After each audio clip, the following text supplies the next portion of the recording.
Welcome to Maram channel. இன்றைக்கி மாரம் சேனலில் நாங்கள் எப்படி ஒரு பாட்டை இன்னொரு பிளேனுக்கு காப்பி பண்ணி அதோட ஸ்கேலை குறைக்கிறது தரப்பா பார்க்க வைக்கணும். இப்போ நான் ஒரு வட்டம் ஒன்று வரைஞ்சிக்கிறேன், 60 டைமீட்டருடைய வட்டம். இப்போ நான் இன்னொரு பிளேனை எடுக்கிறேன், டிஃப்ரென்ஸ் ஜியோமெட்ரி பயன்படுத்தி எடுக்கிறேன். அது 50 மில்லிமீட்டர் தூரத்தில். ஓகே, இப்போ அந்த பிளேனில் நான் என்ன செய்கிறேன், ஸ்கெட்சை வரைகிறேன். இப்போ நான் பிளேனை நார்மல் பண்ணுறேன். இப்போ பிளேனை நார்மல் பண்ணிவிட்டு இப்போ சென்டர் ரெக்டாங்கிள் பயன்படுத்தி ஒரு செவ்வகத்தை வரைஞ்சிக்கிறேன். இப்போ நான் அதுக்கு டிமென்ஷன்ஸ் குறிக்க போகிறேன்.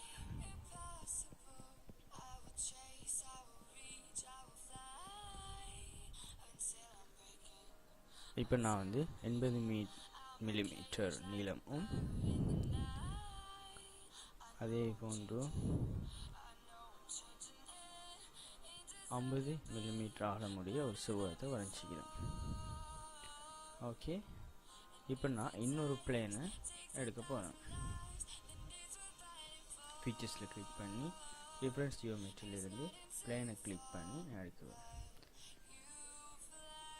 இப்போ நீங்கள் பார்த்தீங்கன்னு சொன்னால் உங்களுக்கு விளங்கும் எப்படி இந்த பிளேனை நான் எடுக்கும். பாருங்கள், இப்போ இந்த பிளேன் ஒரு வித்தியாசம், பிளேன் 2 ஒரு வித்தியாசமாக இருக்குது.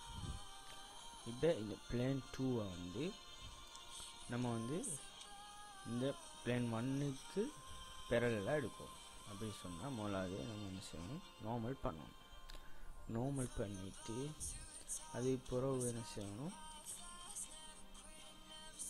எவ்வளோ தூரம் நம்ம என்ன செய்யணும், கிளிக் பண்ணணும். இப்போ பாருங்கள், 50 மில்லிமீட்டர், ஆனால் அந்த வட்டத்தின் மையத்திலிருந்து 50 மில்லிமீட்டர் கணக்கு எடுக்குது.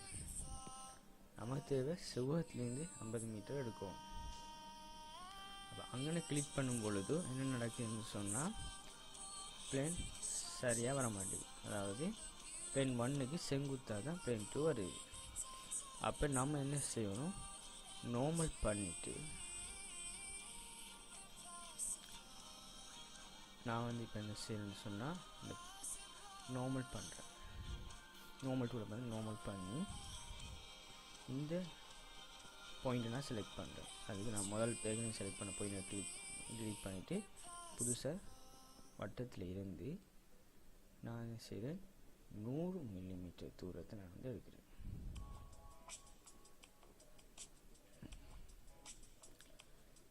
கட்டாயம் நார்மல் பண்ணி எடுத்தால் தான் பிறகு லேசாக எடுத்துக்கொள்ளலாம். இப்போ நான் 100 மில்லிமீட்டர் வட்டத்துலேருந்து 100 மில்லிமீட்டர் தூரத்தில் ஒரு பிளேனை எடுக்கிறேன்.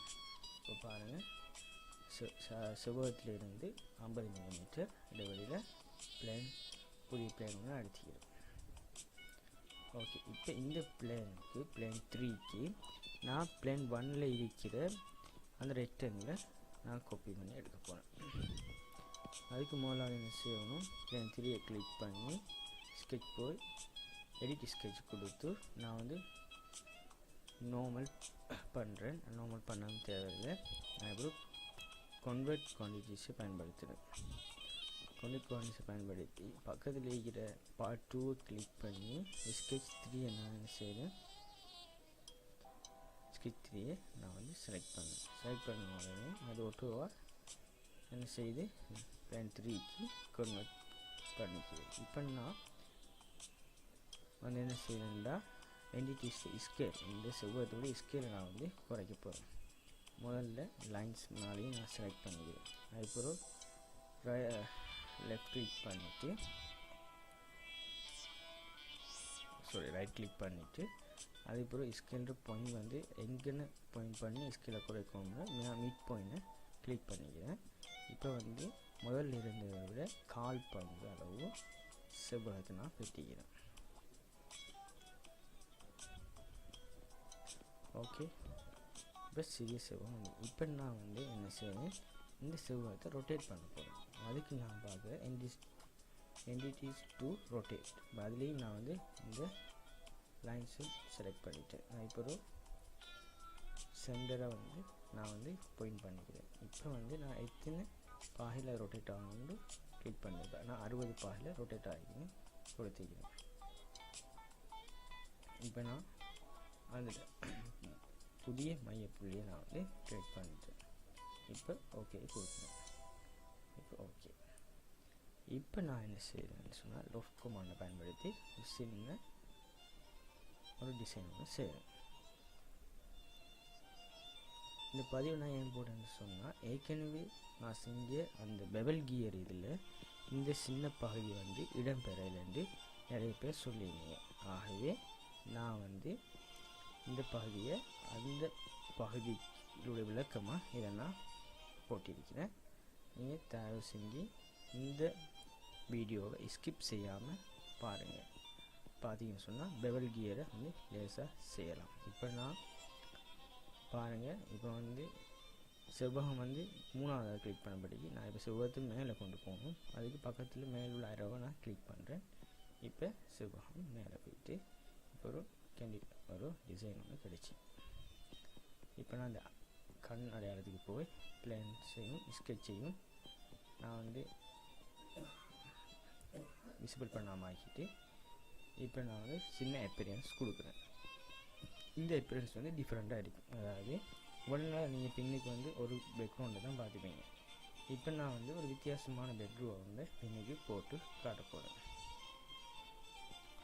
பாருங்கள், இப்போ நான் வந்து ஒரு பேக்ரவுண்ட் ஃபேக்ட்ரி ஃப்ளோரை போடுறேன். அது ஏற்கனவே உள்ள ஒரு பிளக் மாதிரி இருக்கிறதால நான் என்ன செய்கிறேன், இன்னொன்று போகிறேன். அதுவும் அதே மாதிரி இருக்கிறதால நான் என்ன செய்கிறேன்னு சொன்னால் ப்ரெசன்டேஷன் சீன்ஸ்னு சொல்லி கொஞ்சம் எடுத்து நான் போடுறேன். இது வந்து ஒரு நேச்சுரல் சீன்ஸாக இருக்குது. இதை நான் போட்டிக்கிறேன். அடுத்து வந்து நான் என்ன செய்கிறேன், இந்த பாட்டுக்கு ஒரு கலர் ஒரு அப்பியரன்ஸை கொடுக்க போகிறேன். அதுக்கு நான் என்ன செய்கிறேன்னா, நீங்கள் அதுக்கு வந்து அப்பியரன்ஸ் மேலே இருக்கிற அதை நான் வந்து கிளிக் பண்ணுறேன். கிளிக் பண்ணி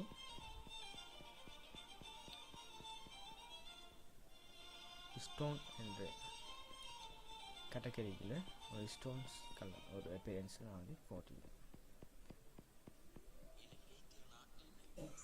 சரியா?